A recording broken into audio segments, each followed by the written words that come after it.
You're someone with a vision for your practice, for your side hustle, and for your personal journey.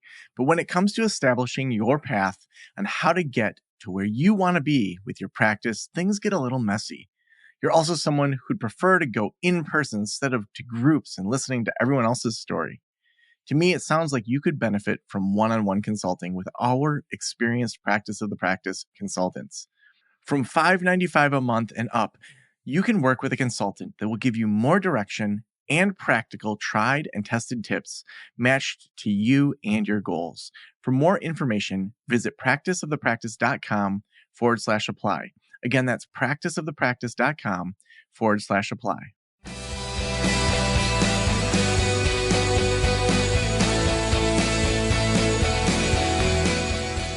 This is the Practice of the Practice podcast with Joe Sanok, session number 1260.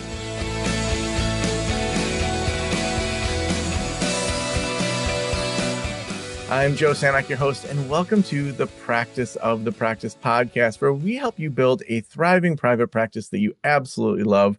Our goal is that we have both sides of that you're thriving, you absolutely know what you're doing. You have a blueprint for every phase of practice, whether you're starting a solo practice, you're growing a group practice, or just rocking out having a group practice, that every single phase that you have support around that. And that comes in a lot of ways through this podcast, which is totally free thanks to our sponsors, through our conferences like the Group Practice Conference that we're hosting in May of 2026, or through the Practice Academy, which is our membership community that helps you at every single phase of practice. We have people that have multi-seven-figure practices in there, and we have people that literally just a couple weeks ago filed their LLC to get started. So we have all sorts of things to help you at every single phase of practice. The Practice Academy, you can read more about that over at practiceofthepractice.com/membership if you want to just learn a little bit more about that. Well, I'm so excited today. I have Kristen Ailes, who is an LPC, and Kristen Mathis, who is an LCSW. Originally, they met working at a wilderness therapy program in Bend, Oregon, just down the road from my brother in Newport, Oregon. While they no longer work in traditional wilderness therapy settings, they both have moved on to create practices that have given them the freedom to create and facilitate adventure-based therapeutic retreats. Kristen and Kristen are co-leading a retreat in the spring of 2026 in Costa Rica, Paddling with Perfectionism. It's a week-long surf retreat where your inner overachiever gets to chill. Participants are encouraged to celebrate their passions and drive while also leaning into presence, pleasure, and play. Kristen and Kristen, welcome to the Practice of the Practice podcast. Hi, Joe. Hi, Joe. Thank you so much. What an honor to be here. Yeah, I'm so excited to have you. Well, Kristen Ailes, let's start with you. How'd you get into adventure therapy and adventure-based therapy? Sure. I grew up in Santa Cruz, California, which is a very beautiful, beautiful spot right next to the ocean, lots of redwoods. And so I grew up playing in the outdoors, and I returned to the outdoors in my young 20s, working as like an outdoor guide, teaching kids about redwoods, and then moving to Colorado and doing a lot of skiing. And I grew up suffering from a number of different eating disorders, and it was something that sort of was with me for most of my young adult life. And I really didn't start to find sort of like a reprieve from those thoughts until I started working outside. I was like, oh, being outside actually helps me connect with my body. And I'm not thinking about food. I'm not thinking about how I look like, or like what I look like in my like ski outfit. I was just fully present.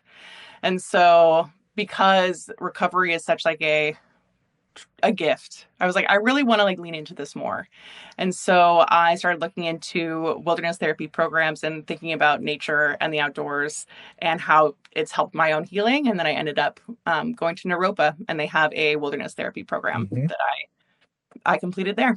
Yeah, I was super involved with the Association for Experiential Education that's out of Boulder, and tons of people from Naropa would be involved with that. I was the regional chair for the Midwest for 3 years. And so it was one of these like really cool things early in my career to get to know people doing just awesome work.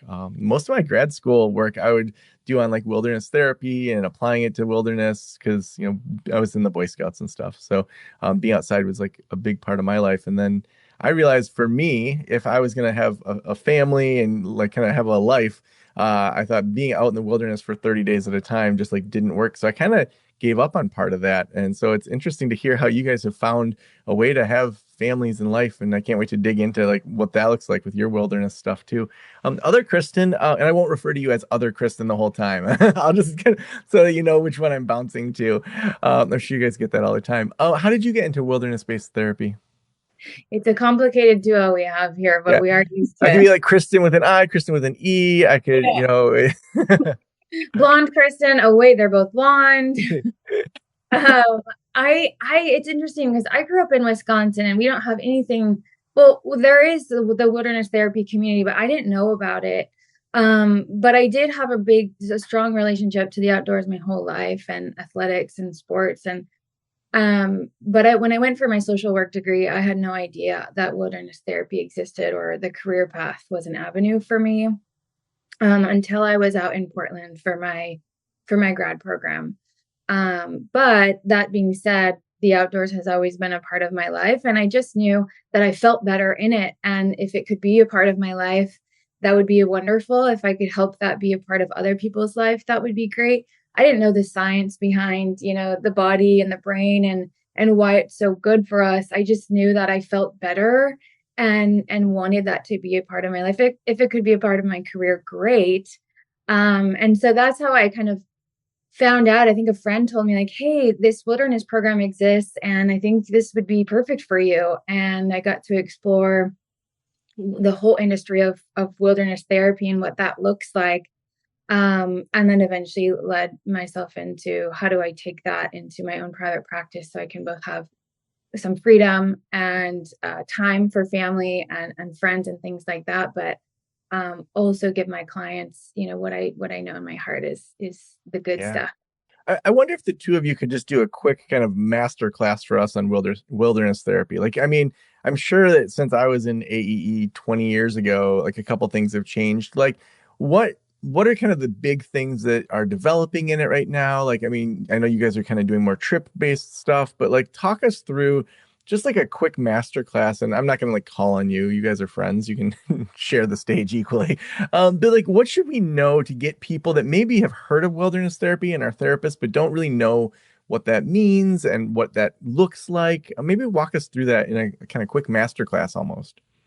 Yeah, I can describe it really, really quick. I think I like to tell people that it's an alternative form of intensive mental health care treatment. And rather than being in a facility, which we typically think of, right, when outpatient isn't enough, when we need maybe more support and a higher level of care, typically we think of a treatment center.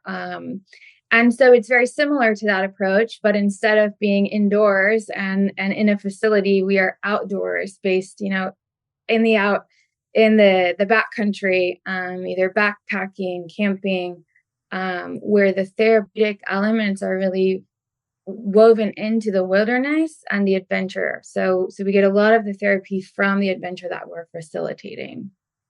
Mm, I would also describe it as it's a very group based. The program that Kriste and I worked at, the participants would be out there for 90 days plus. And so a lot of the therapeutic meat would come from sort of like the dynamics that show up when you're in, with a group of people for 90 days in the backcountry, like eating oatmeal for like the 90th day and like seeing what happens. mhm. And so there's a lot of group dynamic work in traditional wilderness therapy. And the way that I think that I like to use it currently, and I know the way that Kristen uses it as well, is that now it's like a really wonderful therapeutic tool, a really safe way to get into our bodies without like sitting across from someone in a chair and being like, how do you feel that in your body? Because for most eating disorder clients or trauma clients, like it's kind of overwhelming to be like, where do you feel that in your body? But if you're hiking or you're outdoors, you can actually access those things in a safer way. Yeah. I know I helped start the Sail Champion program where we had this 50-foot wooden Concordia cutter sailboat, which basically is like a giant pirate ship. And the only replica of which the Kennedy family owns. This like crazy, amazing wooden sailboat I got to do therapy on for the summer for a day program. It was week long for 5 summers. And to see these kids that were on probation or had mental health issues or were, from really tough situations, learn first to even sail. Like they always saw that as such a like bougie thing that like, they never thought they'd be on a sailboat. They had lived in northern Michigan their whole lives and never even been on the water because like most of them didn't even know someone with a boat. So like that alone was an experience. But then literally you had to pull your weight to raise this sail. It took three people to hoist this gigantic log of everything off of it. The boom was just, I mean, it was like 300 pounds. And so, we're all literally pulling our weight. And it was interesting how often just the sailboat would teach these kids about teamwork. Like I didn't have to say anything and someone's freaking out and then like, things come crashing down and hopefully no one gets hurt. And it's like, how often in life are you relying on someone else and they just let you down, or that, you let someone else down and let's repair that. And to just see how life gives you these things all the time. And then we go to therapy and we try to like recall what's happened instead of talking about it in the moment. Talk a little bit about how wilderness therapy helps address our own issues like in the moment instead of like bringing it to therapy. I love this part about wilderness therapy because we're there, 24/7 with our clients, experiencing all of the elements and these survival tactics. Like you said, like you have to keep yourself safe on this boat or in the mountain or in the ocean, and all sorts of stuff is going to come up. And so we can meet it right when it does. And instead of having to bring it into the therapy room, we can talk about it and process it afterwards, right? Whenever we reach safety or whenever the task is complete, we can process together, whoa, what just happened there? How was that for you? How was that for the group? But I think it's really beautiful too in the elements of kind of survival and in the natural world, how much it brings us to with the group, how much it brings us to the sense of belonging. I have my part here. Mm-hmm. And, I am a part of something bigger, and I matter, and I'm important, and I have a role in this group here to keep us going. Whether that's like your example on the boat, or when we're surfing in the water, we're all helping each other keep safe and have an amazing experience. So that's a really powerful piece too. Yeah. Now, how did you guys go from, so you're working in this wilderness therapy, and then do you guys go kind of start your own practices, and then at some point you come together with the wilderness stuff together, or like, did that happen right away? Or take us through the story of kind of coming together with Wilder Wellness. Well, I'll just go ahead and talk about this, Kristen. I would say Kristen started working at the wilderness therapy company probably like a handful of weeks or months before me. It wasn't super long. And so when I joined, Kristen was in one of the first groups I worked with. And I felt like a pretty like instant sparking connection and comfortability where I was like, "Ooh, this is hard, girl. What are we doing out in the wilderness?" Like, this is no joke. Because like, you have to bring levity. And I think in wilderness therapy, finding the people that you can sort of just have levity with, because you have to laugh when you're out in the wilderness for 90 days. You gotta. And I think Kristen and I both had that sort of like ability. And so when we both finished the program, this wasn't birthed there. We both left and started our own practices. And over the last number of years, I've, continued to lead retreats and build retreats, and then had started a podcast, a part of, being a part of Group Practice Launch, or that's what it used to be called. That's still the track. So the Practice Academy is the overarching Group Practice Launch. We still got that track going for you. One of the reasons why group practice has been so appealing to me is because I would say that I am a person that needs to have a lot of different activities in my day, where like I'm not the type of human that can really see 6 to 7 to 8 clients a day and feel totally fulfilled. And so starting a group practice allowed me the ability to start a podcast and lead more retreats. And when I started podcasting, I was first solo podcasting, which felt fine. And then I really realized that like I really wanted to have someone else to share this experience with. And so Kristen came on board then, and we spent weeks together, every week chatting, and it's been really lovely to deepen our relationship that way. So what was your first trip that you guys planned together?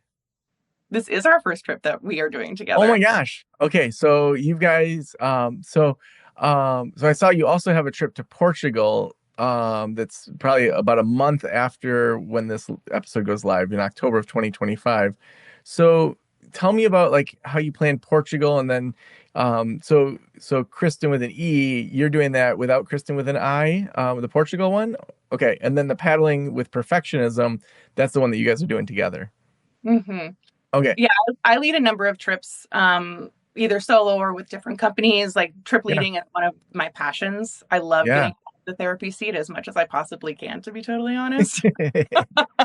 I love being a therapist and I like getting out of the therapy seat. And so Portugal is with a company called Root Adventures, and they're a really wonderful woman-owned business. By the time this airs, like that trip will be closed, but I've led trips with them for a really long time. And I have been really craving an experience to lead and facilitate another trip with a therapist. And because Kristen and I are so close and share so many similar values of what's important to us, it just felt like a really natural marriage. And with me working with eating disorders and Kristen focusing on anxiety and trauma, we have so many perfectionists within our own practices that it just felt really lovely. And Kristen has led the same surf trip last year, and it was wildly successful. Kristen actually lives in Jaco, Costa Rica, where the trip is taking place. And so Oh, yeah, and so that's where we're going. And I could not be more thrilled to have Kristen sort of lead us in this experience and for us to do this together. oh, so cool. Well, I'll be in Costa Rica in January, so Claire and I will have to reach out to you.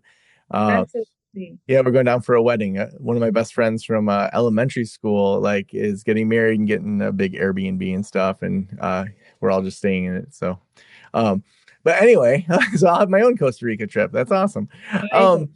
So when you're planning this trip together, talk about who does what, because sometimes I think that like when you do a partnership, it's like it can get messy. And so how did you guys decide how this is going to look? And then I really want to talk about the kind of things that people would experience on it. It just sounds like such a fun way to do some sort of therapy and self-development. Yeah. Yeah, well, the good thing is I had planned a couple of retreats for this year that have gone really well and successful, and they're here in my hometown in Costa Rica. So my group practice is actually out of Oregon in the USA. I see all my clients there, and I have been living down in Costa Rica. And the idea is to come back and forth, but it's hard to get away from the ocean. um, but so the formatting and the logistics went really well. So Kristen and I had been talking about for a while teaming up to run a trip together down here. And it just kind of worked out of like, I've got the logistics, everything went smooth. I've got my home base down here, and all of the connections and coordination is a lot easier here. And then we communicate regularly on collaborating for sort of like marketing sort of things. Where is the therapeutic like arc and flow of the week going to go? Those kinds of things we can collaborate on. But it kind of fell into place really naturally, Kristen, just based on like what we've already done and accomplished. This isn't our first time, and kind of can come to the table and say, here's my strengths. Here's what I like to do. Okay. And we divvy up the tasks and go from there. Hmm.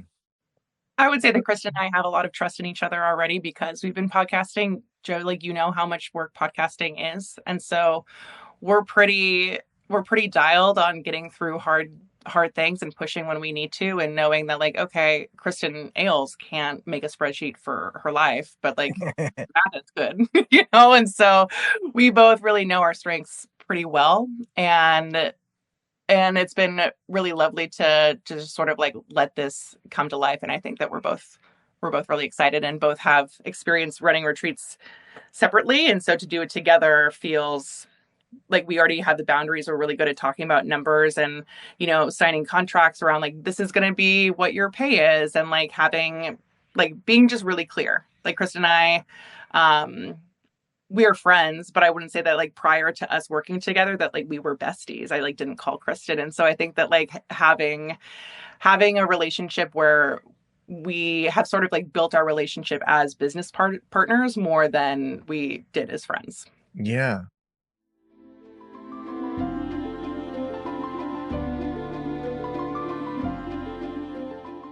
I want to thank Headway for sponsoring this episode. If you run a group practice, You know that accepting insurance can be overwhelming. Between credentialing, billing, and payroll, the admin side can easily take over your week. Headway was built to help you handle this, and they're the only platform designed specifically for in-network group practices. Whether you're growing your team or running an established practice, Headway makes the business side easier with faster credentialing, higher per session rates, and bi-weekly payments your team can count on. They work with therapy, psychiatric, and hybrid group practices. There are no subscription fees, just the support you need to run your practice with ease. Run your best group practice with Headway, trusted by thousands of group practice leaders to simplify insurance admin and reach more people through in-network care. Curious how Headway can work for you? Head to join.headway.co/Joe. That's join.headway.co/Joe to learn more. Tell me about, you said boundaries. So, and I think you were referencing boundaries with each other, but like when you think about the people coming, how do you guys think through? Are they like clinical clients? Is it sort of more of a coaching mindset? Is it more of a retreat mindset? Like, how do you set the boundary of what they are in regards to kind of clinical intervention? I can jump in here. I how do I want to start? I really think of the client here and the people who are coming are more from I'm not your immediate therapist. A lot of the people who are coming already have their therapist back home, and we can kind of piggyback on, what are you working on? What would you like to come out of this retreat, and how can we help support you in your therapeutic goals? But this is more of a space that is a group space, and probably more along the lines of like, we are therapists leading this retreat experiences. So we bring all of those skills, but there is a component where we can't control all of the confidentiality. You're in a group space, you're joining a retreat. So it has the retreat flavor and the therapeutic process and undercurrents, but it's maybe more of a coaching aspect. What would you say, Kristen?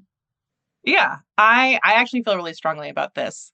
I feel like it can be I've seen retreat leaders like push it too far and have retreat participants go out of their, window of tolerance, and then you're like out somewhere, like drinking margaritas and like people are crying, and like it feels kind of like the wild wild west. Mhm. Where the benefit of having this led by two therapists is that like we're very intentional around like the way that we structure our interventions and really make things challenged by choice. And when we are like having maybe a deeper process, that we are somewhere that feels safe and controlled.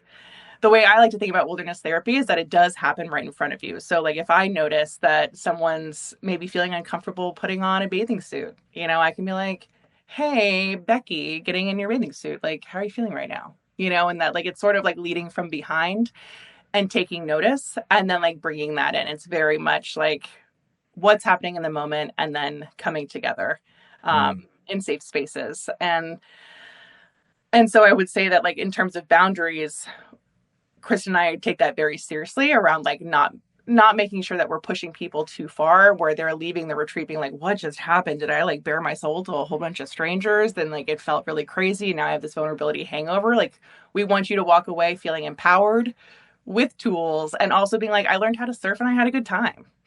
Yeah.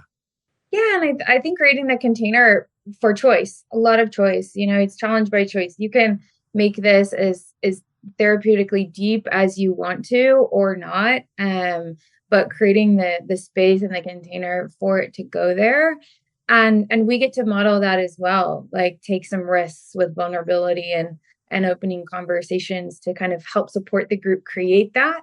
But then ultimately, it's up to the individual. How far do you want to go with your own process while you're here? Yeah. I mean, that idea of challenge by choice and kind of, you being your best doctor and, knowing your own abilities. Even when we were doing the group practice conference in May, we had my friend Lisa come in who teaches improv. She led our whole improv group and all that. But she did some activities that people could take back to their own group practices to kind of build some team building. And we said, we don't know your abilities. So if you need to sit on a chair after 20 minutes or stand up, like, you are your own best doctor. Push yourself to get into, maybe your growth zone, but not your panic zone. Like, everyone has their own, comfort, growth, and panic zone. And so that idea of just saying, yeah, like, figure out how much you want to challenge yourself is so important in any of this work. What are some stories of breakthroughs or just interesting things that have happened as you guys have led different experiences? I think what was coming up for me as you were talking about challenge of choice, I would say that I have always been like an overachiever. I really want to like make a bold statement.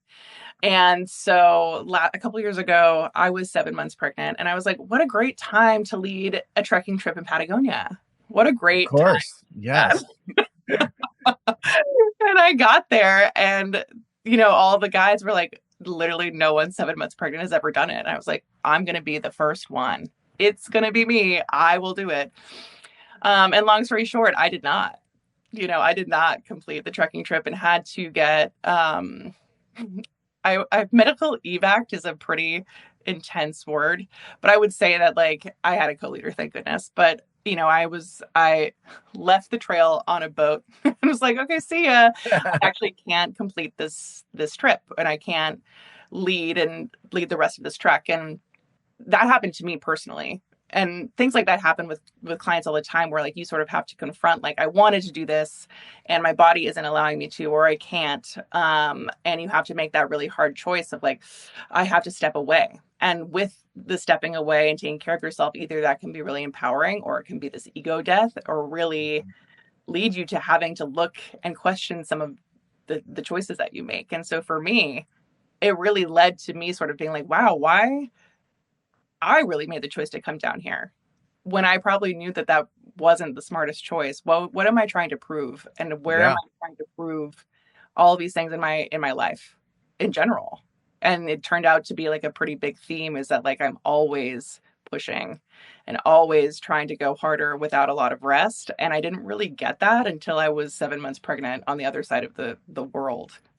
So how have you taken that lesson and made changes in your life?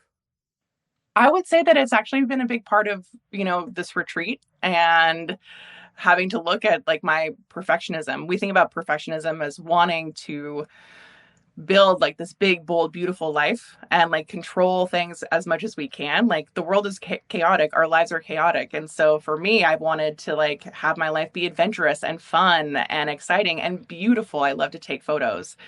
And I've really had to look at that and be like, wow, like when am I doing this and it's not actually helpful? When is it unhealthy? Mm, And so the way that we're sort of looking at perfectionism, and I think about that as a form of perfectionism, is like, okay, when is our drive and ambition and our desire, like, when is that actually a good thing? And when are we leading to burnout? When are we putting ourselves in dangerous situations for needing to be perfect? And so it's been something I've had to really look at, and having a toddler has been helpful, but it's definitely a daily thing I have to keep myself in check of.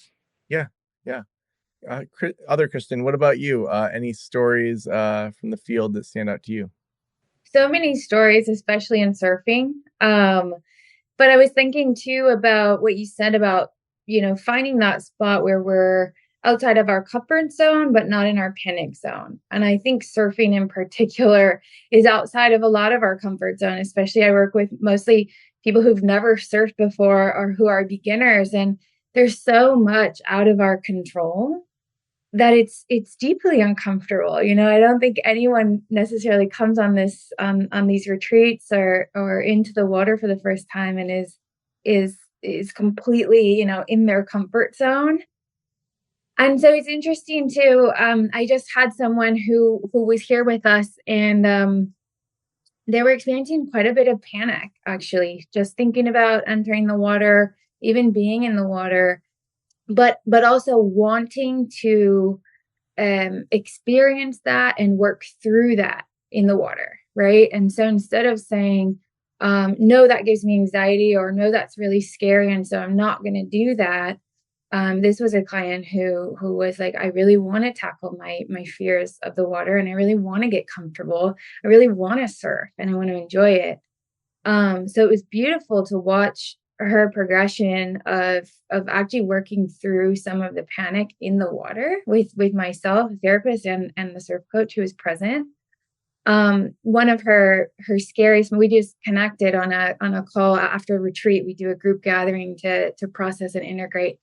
And she was laughing. They were laughing at the photos that came back from the experience. So she said, my favorite photo, and she said in tears, my favorite photo is actually a moment that I was panicking in the water, and we were looking eye to eye. We were breathing together and just taking it really slow. And she said, but looking at the photo, you'd never know I was panicking.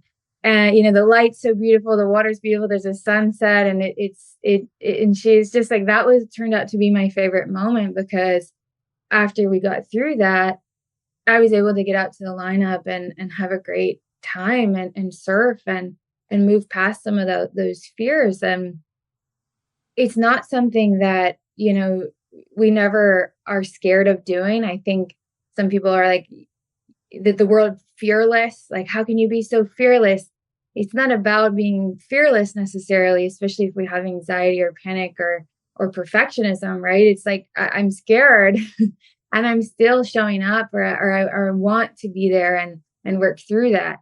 And I thought that was really beautiful to hear her say. Was like one of her favorite memories was actually came from one of the hardest moments throughout the retreat. Well, I mean, what a great lesson. I mean, I think about when have I grown the most, during my divorce that happened while I was on the road with my kids in a camper. It's like, we were on the road for 9 months, and it's like, it was terrible. And I grew more in the couple months that I had to cohabitate with my now ex as things were unfolding. Like, I grew so much in those 2 months. I would never put it on someone else or ask for it again. But it also was like, dang, I would not have become the person that I am today without that really, really tough time. And I think for all of us, having really tough times be this thing that we look back on and say, I wouldn't want to go through that anxiety being in the water with Kristen, but it really became a beautiful thing that helped me break through into something else. Well, the last question I always ask is, if every private practitioner in the world were listening right now, what would you want them to know? I would say that spend time outside of the therapy chair. I feel like that could be predictable, but I think that therapy is something that takes more energy than we think it does. Like, we're giving so much of our energy away. And so making sure that we're either stepping away for passion projects like this, or just stepping away from yourself, like for your own adventure. It doesn't have to be tied to making money. I think it's so important for us to remember our own values and why we do the work. And Kristen, what about you? I think I would say it is so important as we're building our practices and as we're creating these moments for our clients to remember to take time to do all of the things that we talk about so much, and we help our clients with, and we support them with. It's so easy for us therapists to not practice what we're preaching, to not take the time off, to not slow down, especially as entrepreneurs, to have some compassion with ourselves as we're building businesses, to take a retreat, all the things that we preach all the time. How it's so hard, I think, for us to actually do them sometimes and integrate them into our lives. So to remember to also flip it and be your own client, or show up for your own work too, is so important. Well, if people want to join the Paddling with Perfectionism retreat, what's the best way for them to sign up for it? They can find us at our website at Emerge Surf and Somatic Therapy is emergewithfreedom.com. You'll find all sorts of information on paddling with perfectionism, more from Kristen and I talking about the experience itself, and you can sign up right there on both of our websites. Awesome. And you guys said that you're doing a discount for the audience as well. You want to tell me about that? Sure. For anyone that is interested in participating, and we actually have a number of therapists that go on this retreat, because pleasure, play, and presence is important for all of us. So please join us. We have a really good time. You can use the discount code Joe. Yep. JOE. This is all our discount codes. Nobody misspells it. Awesome. Well, thank you so much for being on the show. We will put links to all of that in the podcast show notes. And this is amazing what you guys are doing. Thanks so much. We really appreciate it.